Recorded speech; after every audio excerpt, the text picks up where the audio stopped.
everybody. I am attempting to make a video. If this goes at least satisfactorily, I will try to make a few more of these. I'm going to try not to ramble. You know that's hard for me. You can always speed this up and watch me at double speed and make my voice real squeaky and stuff. But I want to give you a quick little tour of Blackboard and how things are going to play out for the rest of the semester. So without further ado, there's my desktop. When you come into Blackboard now, on the announcements, you'll see an announcement directing you to this new link, English 102 Online. This is where all of the work for the rest of the semester is. Please note that the discussion board now has a course questions board where I would like you to post any questions about the course. And then the rest of this is staying the same. Your regular weekly work still goes here, poem set 1, poem set 2, poem set 3, and then the final EQUIS questions. So you actually only have 1, 2, 3, 4, 5 more posts to do. And your major assignments are still here. I did retitle it so that it's not just IBIS and papers 1 and 2. It's submit major papers and final exam here. There's now a link for a Dropbox for the drama essay and the final exam essay. But I want to get right into this. So English 102 Online, I post directions at the top, a to-do list. Some things might get added, like for example right now this video isn't posted, so I'm going to add watch this video. But after watching this video, you're going to read this revisions to the syllabus. That should explain, I don't know, kind of an overview of things. There are directions to online tutoring in here. The Academic Success Center is still working their documents that they sent me to give to students for how to get some online tutoring. And then you're going to go into our poetry unit. Our poetry unit is March 24th to, April 14th. And you're going to click on Tuesday the 24th. Don't forget, I don't have this on here, I think it was in the announcement, but your major essay is due before 3:30 on Tuesday for the short story unit. But this is poetry, so I don't mention that in here. And here's your to-do list. So view the Getting Started Poetry PowerPoint and check out the poetry notes. Keep the checklists handy. There's your PowerPoint. Watch the What Makes a Poem video and have the sample poems document open so you can follow along with a couple of the videos. Oops, I'm going to actually change that. The sample poems should be open when you're going through the Getting Started Poetry PowerPoint. That has some links with someone walking you through poems and explaining some poem stuff. And I have those same poems in this sample poems section. This is what we're going to do in class together on Tuesday. Read through sample poems, talk about them.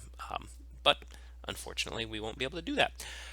And then the most important documents in here are the red ones. I mean, all of it's important. Read the Responding to Poetry, read the Principles of a Good Poem, but the poem posting directions, these are the directions to your weekly posts. These are the directions to the assignments that you're going to be posting to the discussion board. I might as well open that up now. So I've got that down here, poem posting directions. No way am I going to read this all out loud to you. I'm going to hit the highlights. So from now on, you're answering 2 questions. Question 1, what do you notice about the poem? You can write conversationally, and this is anything you notice. What words stand out to you? What images? Do you notice rhyme? Do you notice length of lines? Do you notice length of poem? Do you notice, honestly, anything you notice? This is just getting you to kind of look at things in the poem. You can write conversationally, should be a minimum of 200 words. You know, I feel that going for the minimum is satisfactory. And then question 2, in another minimum of 200 words, respond to the following questions. What choices has the poet made? Why and how do they contribute to the message he is trying to convey? So this is kind of taking a lot of your brainstorming, the things you noticed, and thinking about why might the author have chosen to do those things. Short lines, long lines, this image, that image, a simile, a metaphor, these colors, these words. Why might he have chosen to do that? And this is where you're doing the thinking and kind of connecting it to theme of the poem. Poems are already linked by thematic issues. The first set is Carpe Diem, for example. You'll read about that. So you're going to try to take the things that you noticed and analyze how might the author have, or why might the author have chosen to do those things the way he did. Why might he have chosen to make those choices? You should separate your posts into 2 specific questions. each question, this is the key where students in the past have lost a lot of points. Down here, notice organization is one of the grading criteria. You need topic sentences and unified paragraphs, even if they're mini paragraphs, so a couple sentences, they should be grouped into like ideas. I mentioned that again here, mini paragraphs. So to show you what I'm looking for, I have a sample post. It's called lesson sample post. There's my title. I catch an original title. The first thing I notice in this one are structural. There's my topic sentence. Then I'm going to talk all about these structural things I notice. In terms of content, I notice a couple of distinct shifts. Then I talk about the stuff that relates to the shifts in content. There are definitely some literary devices at play here too. My topic sentence tells you this is going to be about literary devices. So that was my answer to question 1, just the things I noticed. You'll notice my writing there is pretty casual. And then question 2, a little bit more structured and formal. I start with a little summary of the poem. In the poem Lesson, Eamon Gaiman chooses to show how inspiration can strike suddenly and unexpectedly. He does this by depicting a speaker watching a natural scene unfold that ultimately leads him to sudden insight. Grennan uses beautiful imagery and an extended metaphor to get his point across. And then body paragraphs are organized by like ideas. Wants the readers to learn one sentence description and metaphor. So read through this, follow this structure. This part is kind of like the close readings, I guess. It starts with a little summary and ends with a thesis. I mean, you should always have a short little intro, and your intro should always end with a thesis. Obviously, I'm not limiting you to 2 body paragraphs. You should write as many body paragraphs as you have ideas for. Make sure you're using quotes from the poem, and make sure you're analyzing them. That's actually why we did short stories first, and that's why I had you limit yourself to just one specific line and then really pick apart those lines, because you've been practicing saying a whole lot about a little. Poems are shorter than short stories. There are less words, so there's less stuff for you to analyze. So your skills of saying a lot about a little should really come in helpful here. So that is your assignment. I'm 7 minutes in. That's your assignment for poetry for the 3 weeks that we're doing it. And then don't get that confused with this other big red assignment, paper 2 assignment. That's your assignment for the end of the unit. It's due, I know I have it up here. It's not due until the 21st, so the end of the unit. Read through that. Basically what it asks you to do is, if I can open it up, take one poem from each set of poems and make it your own. Change words, change content, change structure, change the poem completely, change it a little bit. But if you change it only a little bit, you're going to have a heck of a lot to say. So really, this is a creative assignment.